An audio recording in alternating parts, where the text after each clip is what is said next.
All right, good morning, everyone. Let's call this meeting to order. I'd like to begin by saying thank you to WKU for sponsoring today's lunch. And we will also have a lunch and learn that will happen in this room, and that is also going to be with WKU. So that's a good way to end the day.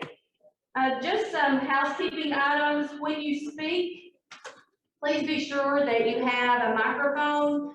That way our individuals who are on Zoom will be able to hear you. So please have a mic if you are going to speak. And also, when you make a first or a second, please list your name as you say that. That will help us with our minutes. All right, now we will have roll call. Adair County, Dr. Pam Stevens. Allen County, Mr. Travis Handy. Barron County, Ms. Courtney Cruz. Thank you. Bowling Green Independent, Mr. Gary Fields. Breckenridge County, Dr. Nick Carter. Butler County, Mr. Robert Tuck. Present. Campbellsville Independent, Mr. Kirby Smith. Caverna Independent, Mr. Cornelius Faulkner. Christian County, Mr. Christopher Benzel. Clayton County, Dr. Tim Parson. Cloverport Independent, Mr. Keith Haynes. Crittenden County, Mr. Vince Clark. Cumberland County, Dr. Kurt Biggerstaff. Davies County, Mr. Matt Robbins. Dawson Springs Independent, Mr. Lenny Whalen. Edmonton County, Mr. Brian Alexander. Present. Elizabeth County Independent, Ms. Kelly Bush. Here. Glasgow Independent, Mr. Keith Hale. Grayson County, Mr. Doug Robinson. Greene County, Mr. Will Hodges. Here. Hancock County, Mr. Robbie Asbury. Hardin County, Ms. Terry Morgan. Here. She also has a visitor with her. Neil Gibbs, welcome. Hart County, Mr. Nathan Smith. Here. Jefferson County, Dr. Bob Lawson. Here. Hopkins County, Ms. Amy Smith. LaRue County, Mr. David Raleigh. Logan County, Mr. Paul Mullins. Marion County, Ms. Taylor Schlosser. McLean County, Mr. Tommy Burrow.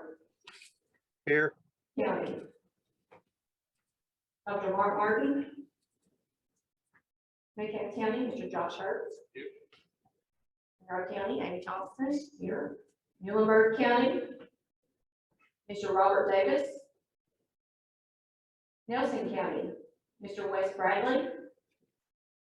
Ohio County, Mr. Seth Sutter. Here. Owensboro Independent, Dr. Matthew Constant. Russell County, Mr. Michael Ford. Here. Russellville Independent, Mr. Larry Bailey. Here. Science Hill Independent, Mr. Jimmy Dyehouse. Here. Simpson County, Mr. Tim Slosser. Taylor County, Mr. Charles Hinton. Todd County, Mr. Mark Thomas. Here. Union County, Ms. Patricia Shepherd. Warren County, Mr. Rob Clayton. Here. Webster County, Ms. Rhonda Calloway. Here. WKU, Dean Corinne Murphy. Morning. Good morning, and she also has visitors with her, Rob Akers and Margie Cassandra. Welcome. Now, as for approval of the agenda, I need a motion. A second. Second. All in favor, say aye. I also need approval of the consent agenda. Need a motion.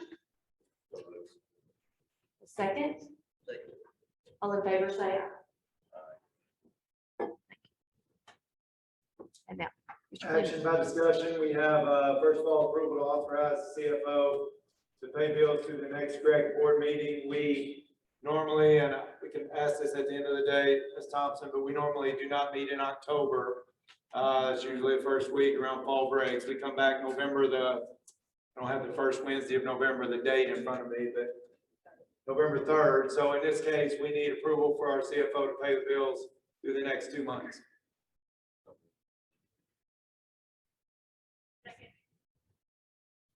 First by Matt Robbins and second by Dr. Murphy. All in favor? Say aye. Any opposed? All right, next is approval of a new job description. We have been working with Damian Sweeney. Many of you know Dr. Sweeney from KDE. And they've been trying to advance diversity, equity, and inclusion efforts. Many of you have asked for and received either asked for, I don't know if you've received them yet, the equity playbook that Dr. Woodstucker has referred to.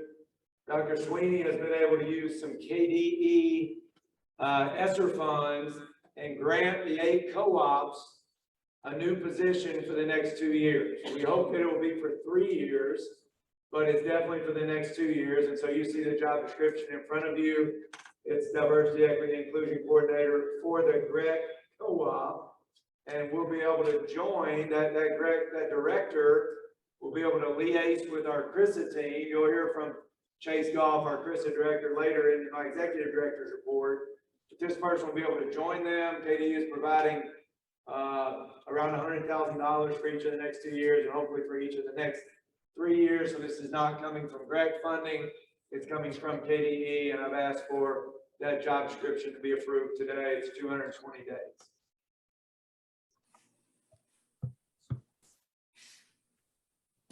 Thank you. First from Seth, Southern Ohio County.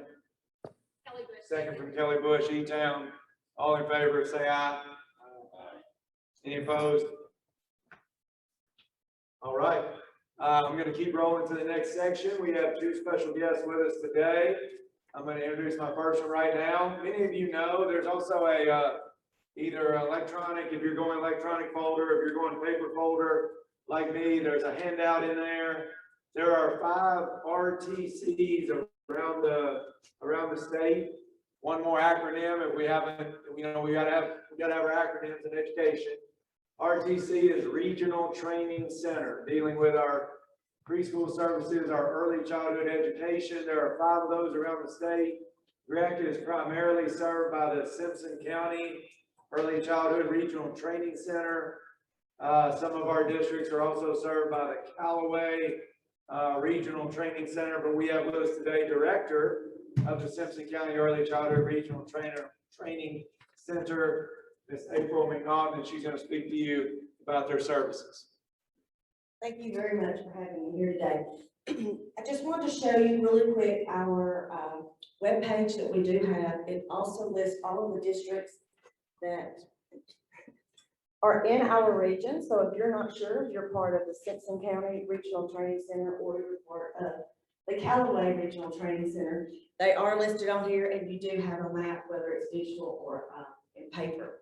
The Early Childhood Regional Training Centers, we provide free training and free services to your preschool classrooms, and we are funded through IDEA. So our main function is to work with your students with disabilities and to train your teachers on how to work with them. Again, the key word being free. There's nothing that we provide that costs anything to you. Each of your regional training, each of your preschool coordinators are aware of our services, but we want to make sure that the superintendents are aware of that also. We have lots of great information on our webpage. We have down here at the bottom, you'll notice that it has our training information page, any kind of training that we may be providing, whether it be specifically to your district or in a large group setting. That is listed on there, so you can just click on that. We also have a preschool coordinator manual page, so any of the regulations that are listed, they're specific to preschool, those are on there as well. And then down at the very bottom is something that's new, and it's on both Callaway's and our RTC page. We have an assistive technology page, and that's a lending library. So for your special ed students, if there's a piece of equipment that they may need, you can borrow it from us before you purchase it. So that just helps you with your bottom dollar. You don't have to buy that just to try it out with your children. We have those funds available, and we have that those things right in our office. So we'll either bring it directly to you or we will mail it to you, so there's no problem with that. Just want to make sure y'all are aware of our services, make sure that you know that if there's any training that needs to be done for your preschool students or your preschool teachers, just ask us. We actually come in and observe students, so if you have a child that you have no idea what to do with, all they've got to do is reach out to us and we will be there. We'll schedule that time to be in that classroom to work with that teacher, with that specific child. And we all know that we have a few of those in every building, so know that you can reach out to us anytime. Our contact information is on that sheet, but as well, the people at our RTC, we have our cell phone numbers listed as well, so feel free to text us or call us. Anything we can do to serve you guys, that's what we're here for. Thank you. Thank you so much, April. Our next special guest, I'm going to turn it over to Terry Stice, who is not one of our special guests. She's one of our regulars.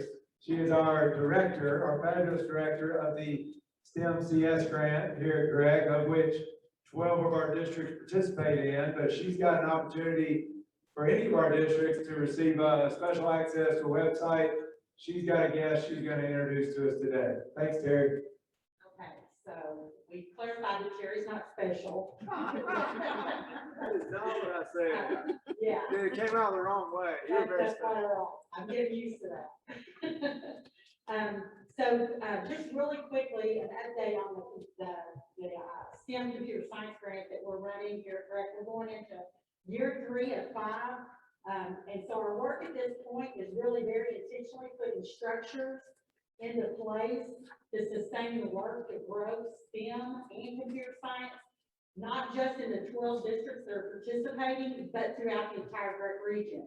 So these are things that we're putting in place for every Gregg district. And so we've launched our STEM network that all Gregg districts can participate in. These are all free to you. They're an investment through the grant, so it's not free, but it is free for eternity because we're investing in this in our own people and growing this. We'll have the robotics competition here that's hosted that any district Gregg can participate in. And the thing I'm most excited about is the opportunity for you to grow your own computer science teachers.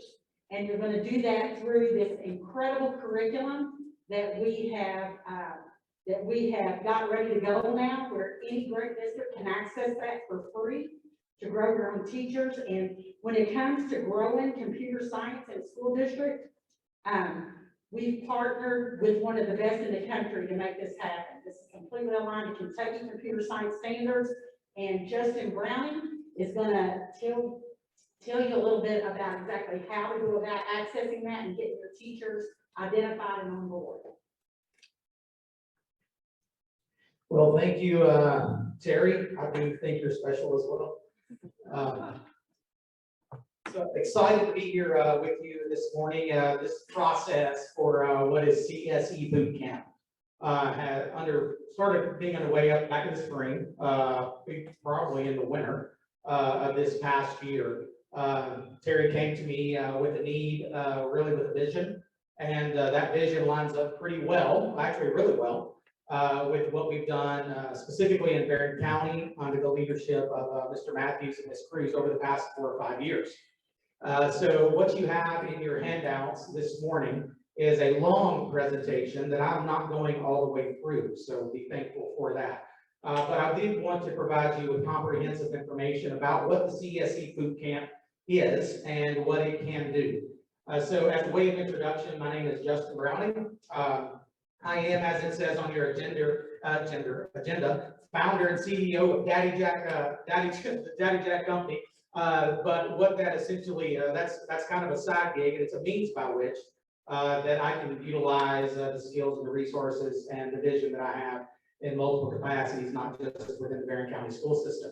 So my primary responsibility, my title is Project Manager of BC Skills Development Academy in Barron County. So BC Skills, and many of you all heard about that have been around for several years. Essentially, we created, we really began under the Governor's Computer Science Initiative 4 or 5 years ago, which many of you will remember. Coming from that program, we looked at being trained by Advanced Kentucky. I was trained by Advanced Kentucky early on in the process. I was trained by Apple. I spent quite a bit of time at Apple being trained in their Xcode and Swift app development, which transitioned over to being honored with the title of Apple Distinguished Educator. But what I found early on was that many of those programs, many of those classes, including PLTW, which I was also trained and were essentially standalone solutions. So it was the opportunity to provide a single class. And in a lot of cases, in a lot of schools, it was essentially just throwing a bone. So we are addressing computer science in this particular way, or in this particular way, in this particular way. But the deeper I got into the computer science world, the more I had a better understanding of the processes that it would take to be successful in the long run. So sustainability was always what we were looking for. And the goal of what we were doing was to really skill up our students, but in skilling up our students and these next gen skills, we would also be skilling up our communities. So that's a little bit about me and where this began, but the CSE Bootcamp is really coming from the STEM and CS grant. It's an opportunity for each school district, and not just the school districts, but the individuals, the visionaries inside those school districts, to train up individuals that are already staffed to be excellent computer science teachers in the future.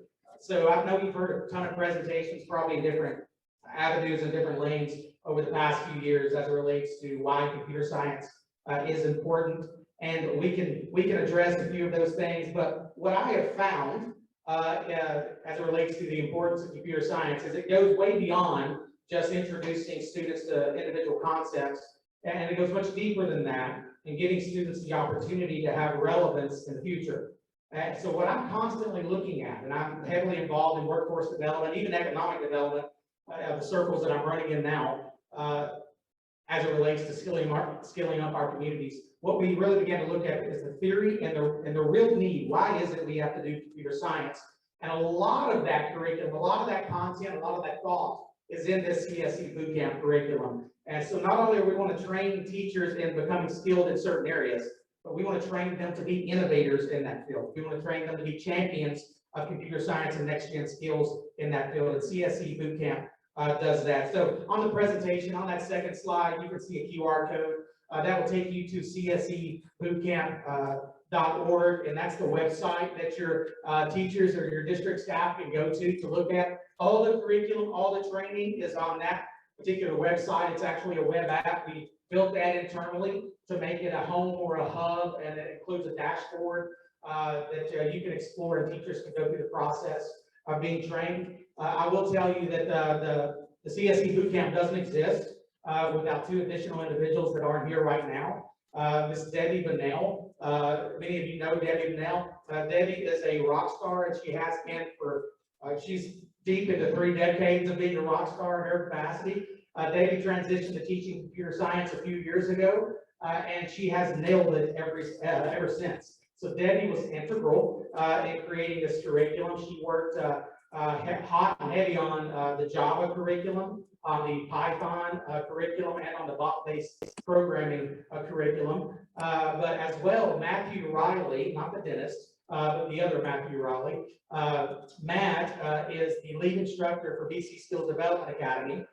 Matt went through our BC Skills training the first year we had it. Since that point, he's become a lead instructor and a curriculum developer for our program itself. So Matt, right now, at this particular point in time, is virtually teaching 50 individuals from across the state. So he's a little busy and tied up, so I did want to bring him with me this morning. Matt actually comes to BC Skills and has come into the role from an Uber driver. So Matt made that long transition. And then myself and what role I played in pulling it all together and building some of the other modules. Now, as it relates to data and the need, which I said I wanted to share for a few minutes, this is updated. So I know you've probably been just laden with data as it relates to technology training and skills in the future. But this is the most recent update that I give concerning when I'm doing presentations or talking about need. First of all, the equity of opportunity is really what our focus is in the CSE Bootcamp, and equity of opportunity across regions, across districts in a variety of ways. So first of all, computer science is essential in understanding the world around us. How many of you have ever heard of IoT or the Internet of Things? Have you heard that being kicked around? You usually hear that kicked around when you hear 5G being talked about all over the place.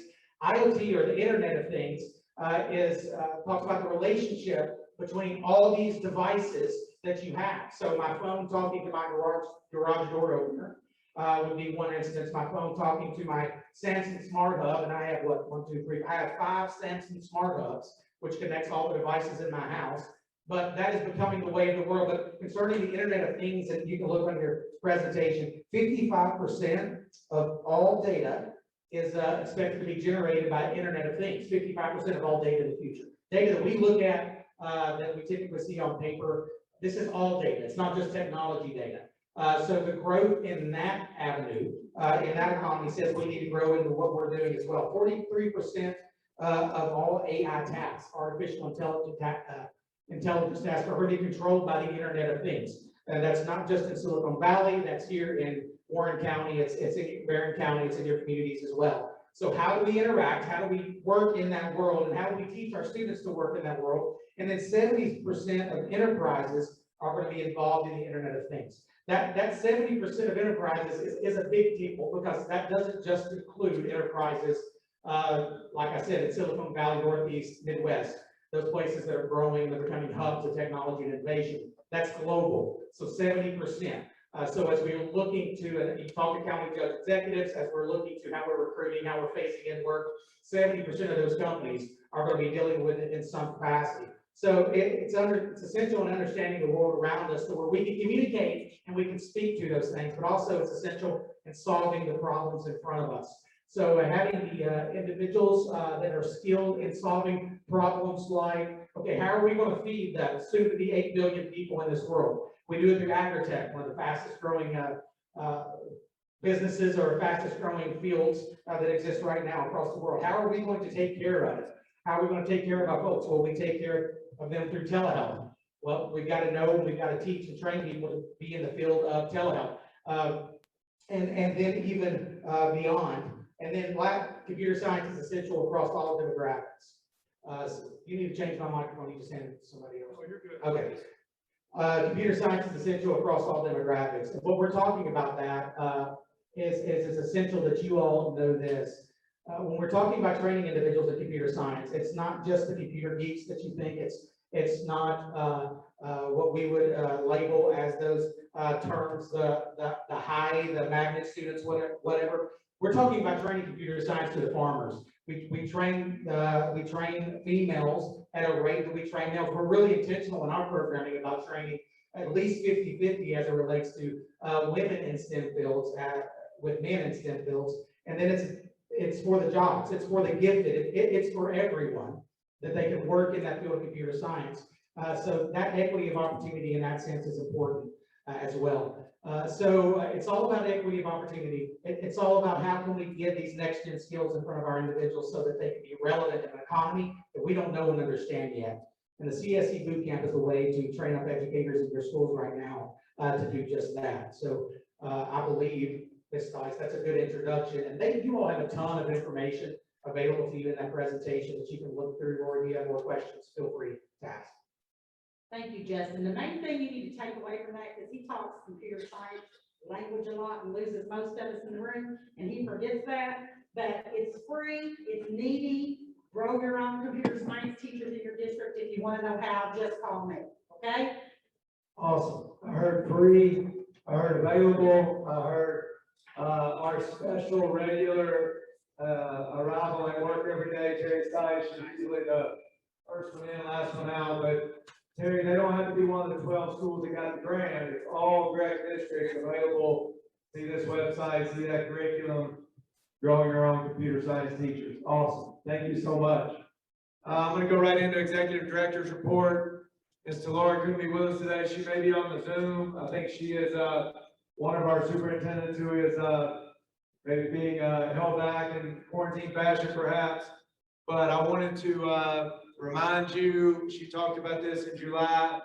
It is actually next Saturday, not like 3 days from now, but whatever that would be, 10 days from now. Next Saturday, the 11th, at Marion County Schools, the Regional Mental Health Summit.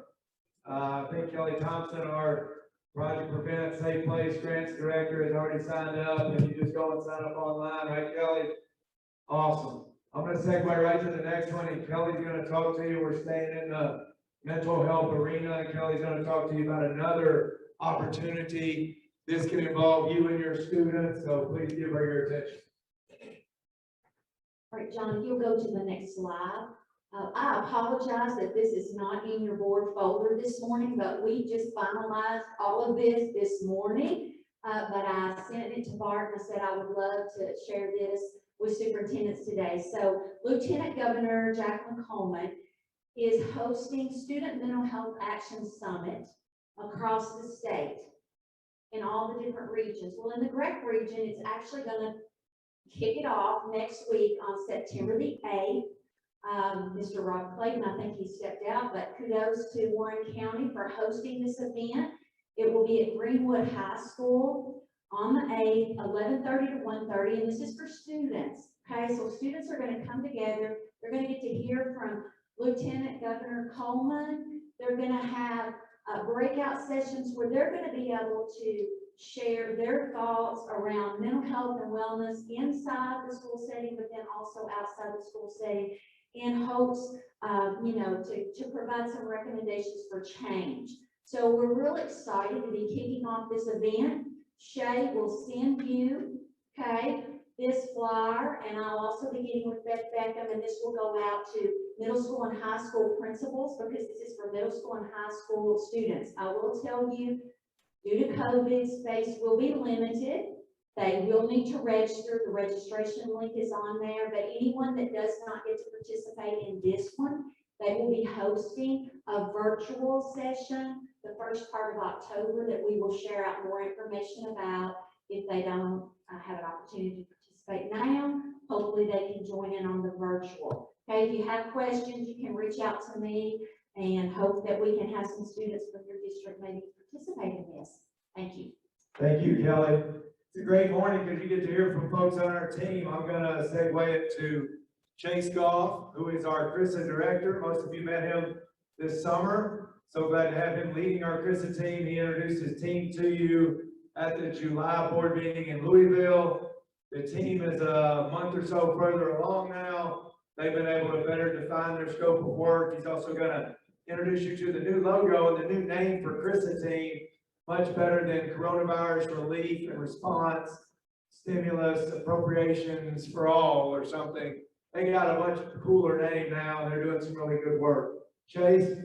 You're usually pretty good with getting all the letters of that name. That one was so bad, I couldn't even remember it. No, so I think part of it is us thinking about what is our work and how can we better align the name of our work to something that is more meaningful than just COVID. And so as we've done that, this is a statewide effort. So there's 8 teams, there's 8 CRISA teams, 1 for each co-op across the state. So we came together, and really we know that whatever we do, this is a 3-year project. So whatever we do is not done to you or for you, it's with you. That's our hope, that's our goal, is that we support the work that you're trying to do. So we know that it's collaborative, and then we also know that this is an opportunity for schools. As Congressman Guthrie talked about, and as we all know, I'm not sure normal will ever come back, right? Pandora's box has been opened. So it's an opportunity for us to rethink what school could be, and that's our hope as a CRISA team, is to support you in helping you think about that. So last month or so, we have been going out and meeting with either you or your CRISA points of contact. And these are some of the things that we have heard from a variety of districts in multiple ways, that there's a huge need for SEL, and it's kind of overwhelming. Where do you even start with that? Our adults need SEL as well. That is a growing need. We've got a lot of data, got a lot of data points. Data seems to be coming at us from a lot of places, but what do we actually do with that? We have some learning loss that we know exist in maybe some specific areas for you in your district. This is a big one. a lot of option 6 and emergency certified teachers. So new teachers are always a thing in schools, but this year, and maybe for the last few years, we've had a lot of folks that have never had any sort of training or credentials to be a teacher. Major teacher shortages that are continuing to create a lot of issues. A lot of new coaches, and you use the ESSER funds to hire instructional coaches, and so there's a lot of people that now are instructional coaches, and definitely need some support. My mic's cutting out a bit. And then overwhelmed and really not sure where to even go with some different things because we're overwhelmed. All right, so as we've met with either you or your identified Crystal point of contact, and I think there's still a few meetings that we have out there, but I think we've met with about 35 districts. And this is really hard to read, so we'll make sure you send it out. But a few things that we're going to begin communicating with you all. So I try to not overwhelm you with email. I send your Crystal points of contact one email on Monday. And our goal is to only send that because we know that your inbox can get really, really full. So a few things that we're going to begin tackling with our team is looking at how can we bring instructional coaches together, and how do we provide some support for instructional coaches. A lot of people have hired them. A lot of people are brand new to that role. That's something we want to do. We're also looking at developing MTSS networks with Caitlin Tuska, who's new to her role here at Direct as an MTSS consultant. Looking at how do we create opportunities for new teachers, and when we think about new teachers, we want to specifically try to support with option 6 and emergency certified. So school districts, schools do a great job of inducting teachers, and that's wonderful, and that's what you have. So what we want to do is how can we really focus on those folks that are option 6 and emergency certified. And I think where we want to focus our work is really on teacher mindsets and being able to support them with thinking about what is teaching, what's their philosophy of teaching, why do they teach in the first place. So we're going to begin kicking off some academies with that work. And there's some other pieces down there towards the bottom where we want to really support you guys with SEL and where to even start with that. Sherlyn Bratcher is our SEL specialist here. I know that is a big undertaking. We were talking about this yesterday, that to do that well, it's not simple, it's very, very difficult. And so we want to be able to provide her as well. So our goal is on Mondays, as we start sending this information out, begin giving you and your Crystal points of contact in district the dates and some more logistics to each of these things. And so as a school district, if you say, yeah, we've hired 10 new instructional coaches and we need to provide some support for those instructional coaches, that's something we want to definitely support and help you with. You may say, I've got a lot of brand new teachers that are option 6 emergency certified. We want to be able to support and help with that. So that's kind of the work of our CRISA team over the next few months, is beginning to tackle the things that you guys have identified in those meetings that you've had with us. Thank you so much. Thank you, Chase. Appreciate the update. We want to be there for you. We don't want to burden you, but we want to get this team out and that kind of menu of a la carte services. And the last one Chase put in gold, he gave an example, but if you've got a different example of something you need, pandemic relief, recovery, learning acceleration, you just email Chase and he could probably help you to your heart's content, or kind of put something together specifically for your district. John, if we could advance, I'm going to bring Brooke Whitlow back up. You met Brooke in July. If you weren't at the July one in Louisville or here in June, I just want you to continue to see Brooke from the Alchemy Collaborative. Many of you have already been able to help her, help us, help you get your particular headshot photos taken at special locations in your districts. We've also getting some great drone shots.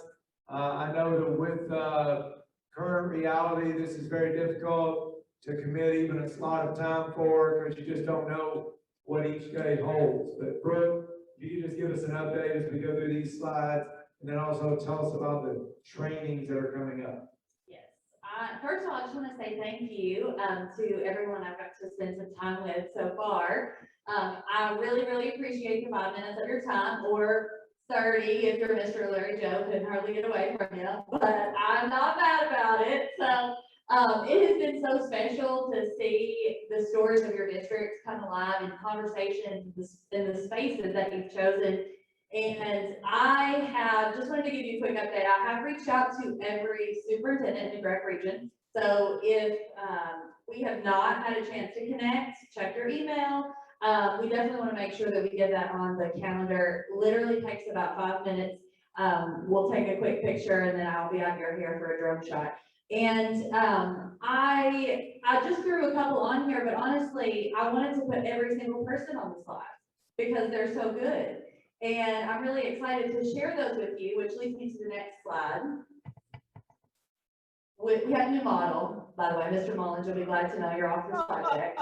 So we have a new model here to advertise our training here on October 20th. So this is calling all storytellers. So you might think this is fluffy stuff, but you guys, this is what speaks to the heart. And I have seen it play out over the past 3 days as I've traveled around. I've been calling it my tour de Gregg.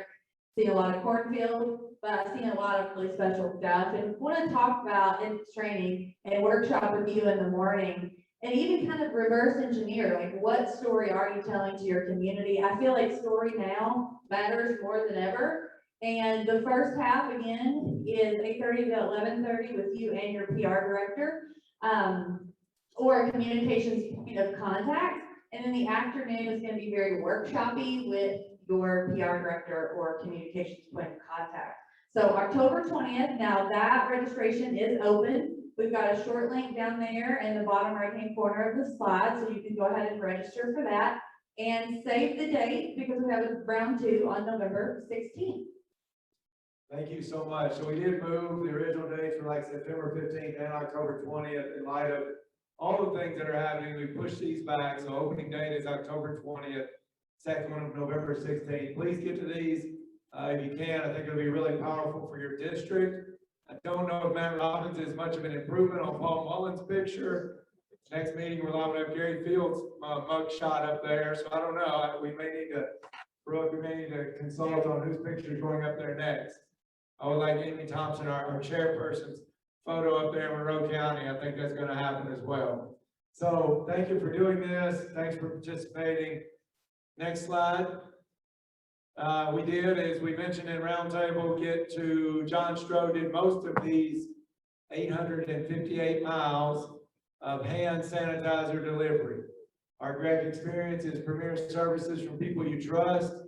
We felt like in light of the busyness that you're undergoing right now, rather than making your maintenance folks get in a truck and drive to Bowling Green, we would come and see you. So I hope that was appreciated, and I hope you can put this to good use. And John, I just want to give you a shout out. You guys can give John a hand. From the boxes you see in our parking lot, to the tractor you see loading the back of the truck, to the 800, and I think I drove 100 miles, Dan Costello drove 150, and whatever that leaves on the map is all John Stroh. 598 over 2 days worth of work last week. So he really said he enjoyed being in your districts, and thank your maintenance folks for meeting with us and making that happen. All right, Dale Goley, Dr. Dale Goley has sent out the new September funding opportunity email regarding the members of our grant consortium. If you want to share this, you'll get this PowerPoint, this Google slide show as well. You can send it to your people and they can click, but the emails are still going out. Just make sure the right person is getting your email regarding grant news. We still have some names from a couple of years ago. Larry, you'll like this. I saw Leon Smith, not the interim Leon Smith, but the former superintendent Leon Smith on one of our mailing lists. So make sure your right name gets on your mailing list so we can get that funding grant opportunities to your district. They will do read behinds if you need them. Again, if we have a large grant opportunity at Gregg, we'll communicate with you individually, districts, and talk about how to make that come together. Jonna Rogers is available to help us. Many of you know Jonna. Also, point of sadness and condolences to Jonna on the loss of her husband 2 weeks ago And, the funeral was last Friday. So if you know Jonna and want to email or reach out to her to offer your condolences, please do so. Jonna worked here at GRAC and has been a longtime successful grant writer. We turned in the KDE grant for deeper learning. Jonna turned that in for us on August 6th. The co-ops have asked for lots of $1 million from KDE and their ESSER funds for deeper learning. We will keep you posted as soon as we find out about that. We thought it might be late August, and now it looks like mid to late September before they award the grantees. In Louisville, we asked you to fill out the Grant Crisis Team forms. That was 22 of you that have filled it out. It's now 40 of you that have filled that out.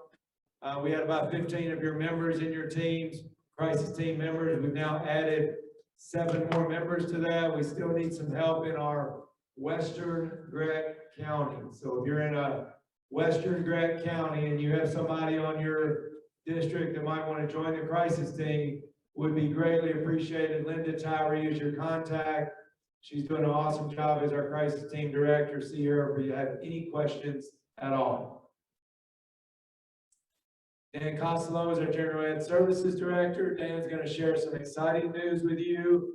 We want to give a shout out to Dr. Murphy on this, and Rob Akers, who's also in the house with us today, in addition to Dr. Margie. But Dan is going to talk to you about some new changes that lessen the praxis requirements a little bit as you're trying to get new educators. So Dan, thank you. Yes, thank you, Mark. Certainly an issue that you all are dealing with is teacher shortages, and no doubt right now is worse than it's ever been, and you can foresee in the next years that it's going to continue to be tough. Just a lot of things that are prohibiting people or perhaps discouraging people from getting the teaching profession. Again, thankful to Dr. Murphy, who probably rather fly on the radar on this, but she deserves the credit for getting this push started. Rob helped her get this through, and this is going to open up the door for a lot more people to get into teacher certification programs and to complete their requirements. So previously, in order to, you could start your program, you could start taking some classes, and I was texting Rob this morning, but I had a couple of questions, and he said, well, on the way, I'll be there. It's great, because if I mess up, you can stop me, and certainly if you have questions, I'm going to point to him. But you could begin your teachers, you begin taking classes, but at some point you have to take the practice tests. And so you have to take the writing, the reading, and the math test. There's no alternate way around that. If you could not pass one of those tests, you could not complete the program. You see the minimum scores there, and this is in the slideshow, but on the first slide at the bottom, there's a link for this, and I'll tell you in a minute who you probably want to share this with. But again, the concern is if you could not pass the math, or if you could not pass the reading tests on the case praxis assessment, then you would no longer be able to continue with the program, perhaps not do your student teaching, and certainly not finish the program. So the change to this now opens the door to allow potential educators to substitute in either their ACT scores, or if they have a minimum GPA, which is on the next slide, they could be admitted to the program if they get within 5 points on one of those assessments.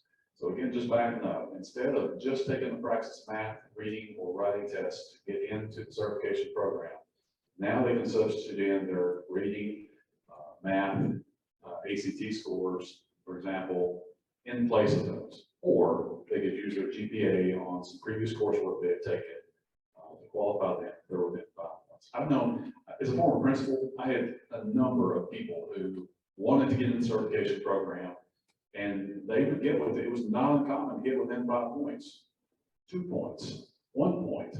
Super frustrating to take the math praxis 5 times and get within 1 or 2 points and not be able to pass. Now this opens up the opportunity for those people, many of whom are going to be fabulous teachers. One of the best teachers I hired spent 6 months trying to pass one of these tests and couldn't pass it. And finally, at the last minute, she did. I was thankful. We had an opening and we hired her. One of the best teachers I had. But had she not passed that math praxis, she would not be able to get in. Had this been in place 2 or 3 years ago, then it would have been a little different scenario. So option 6, and I'm not quite as familiar with option 6 and option 7, but there's I've got all the details here. If you have someone who's in that scenario, you can pass this along to them.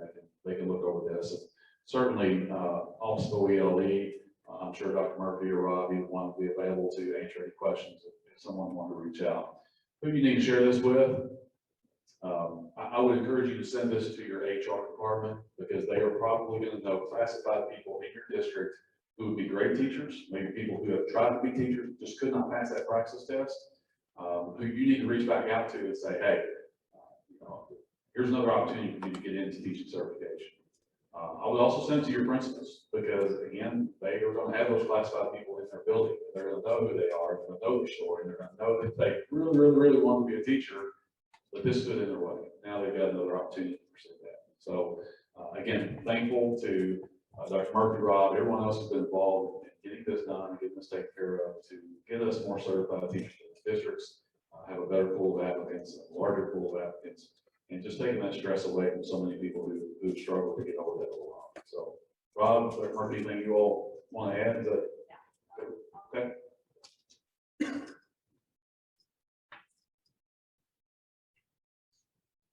We're really excited about this change for a number of reasons. The test itself was biased against certain underrepresented populations within our educator workforce, but it also served as a barrier for low-income students in actually taking the test and a number of things.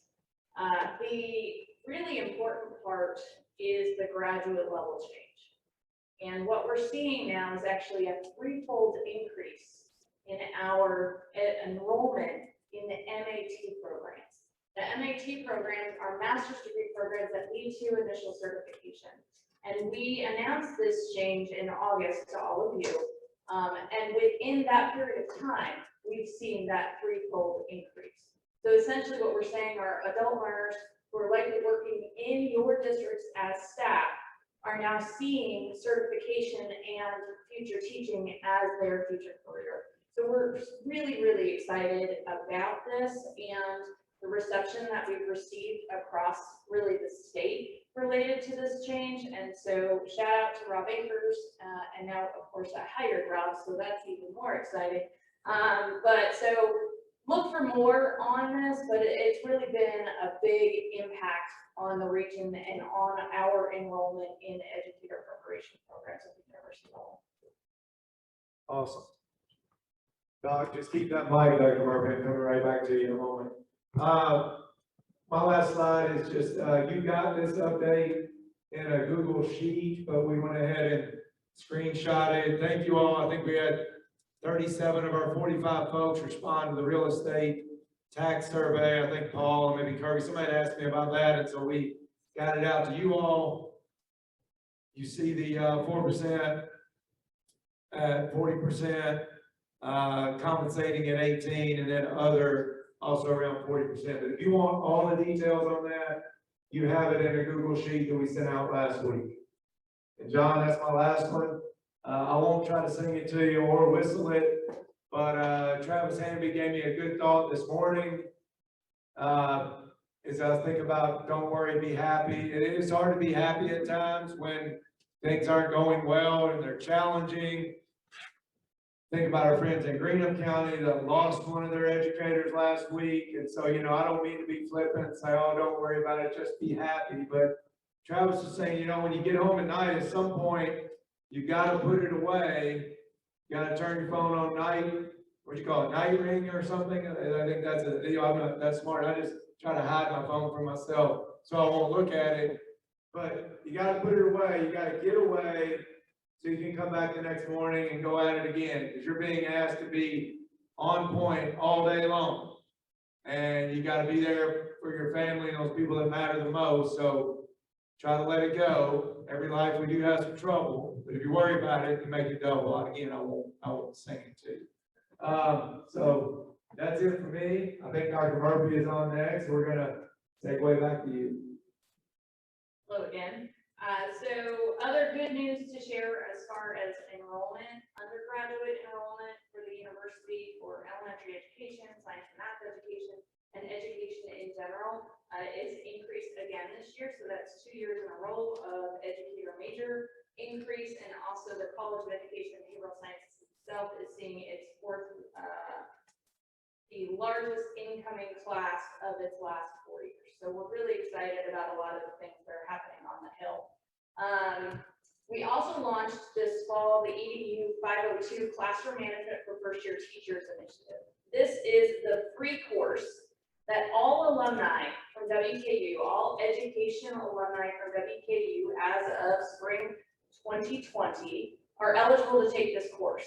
It is taught by behavior analysts at the university, and it's classroom-based, as in your first-year teachers will be in their classroom, and the classroom management procedures and processes that they are working to implement as that very first year teacher, they will have guidance from our faculty, and they will be able to study and live and learn within their own classroom those advanced classroom management procedures. We found it to be a gap in a lot of induction areas for your schools, and so we're really proud, and that is free. It is not a cost to the district, it is not a cost to the student. It is a way to help our alumni be successful in that first year of teaching, without classroom management being the kicker, which sometimes it often is.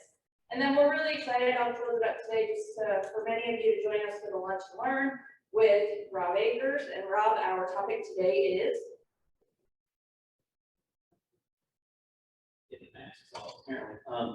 growing your own leaders. We are really excited to launch a huge opportunity for districts around a very affordable, tailored, contextualized, grow your own principal program. And for those of you who can't stay, please know that Ms. Shea is going to be reaching out to you. My new job, part of it, is to really work closely with districts and our external partners as we look to expand the support, the influence, and footprint of Western Kentucky's educator prep program. So really excited to step into this space and work more closely with you. So I hope that many of you can stay. I know that this is an incredibly busy time in your districts, and we appreciate anyone who can stay. But if you are interested, please let us know, and we'll come to you and be happy to talk to you in person. Thank you. And other than that, if you all have been checking out our socials, we've been really heavily recruiting all Western Kentucky University students with 64 credits or more to be your next substitute teachers. If there's anything else that we can do to help you during this time, I watch you all, I see you all. It's a little crazy, the life that you're living, but thank you, and go Tops. Thanks, Doc. As my mom said, you gotta stop to eat sometime. So no better time today than just when we finish in just a few minutes. Grab your food, come back to your seat. Rob is actually gonna do the Lunch and Learn right here. Very exciting things he's gonna talk about. I've already gotten to some of you about the idea of hosting like a regional cohort in Owensboro, maybe Davis County and Owensboro Independent come together, find some principal candidates within their own district, maybe the surrounding counties send a couple of candidates to that. We start a cohort that could finish in really rapid fashion. I think as little as like 18 months or so, and make it happen in your area and grow your own principals, which we know, grow your own administrators, which we know is a great need. So stay for that if you can. Segueing, I think we got quite a few of the rest of our folks that couldn't be with us today. They put their reports in your board meeting, in your board materials folder. Mr. Joseph McCowan from KDE, the report is in your board folder. Our LSAC folks, Kirk, Keith, and David, you have 2 reports in your folder from August in your board materials. I know that Kirk and Keith couldn't be with us today. I don't think David is on the Zoom. I think he had something going in LaRue as well. SAC committee, Mr. Faulkner, Mr. Ford, Mr. Constant, Mr. Ford, anything from the SAC committee you need to present to us? On honoring the tradition of Scott Howard on the SAC committee, no meeting at present. He'll get back with you next time we have a meeting. That's a long-standing running bid here, correct?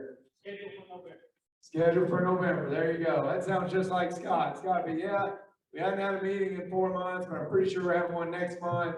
Then you come to the next Greg board meeting, Scott said, well, actually they canceled that one. We'll have one. We're going to have one next month though. So look for November.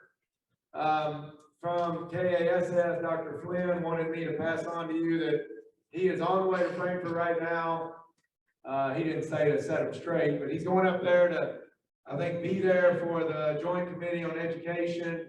And he said that is at 1 Eastern, which is 12 Central today. So if you want to get on and tune in for that. From KSA, we do not have a report, but we do have Dr. Carter with us on the Zoom today. Dr. Carter, anything from KSA you want to represent to us, feel free. No report from KSA this month. Thank you very much. Best wishes to all Greg folks as you continue to battle COVID. I did read an article a few minutes ago that said we're plateauing. So if that's true, that's really good news. That's very welcome news, Dr. Carter. Thank you for bringing us that. KSBA, Matt McCarty has put the report in your board folder. And I think at this time, I turn it back to our fearless leader, Ms. Thompson. Are there any other items that you would like to discuss at this time? No? Okay. Our next board meeting will be Wednesday, November the 3rd. Remember, our lunch and learn, and thank you again to WKU for sponsoring that. It will be some great information, and we hope you can stay. We now need a motion to adjourn. Second? All in favor, say aye.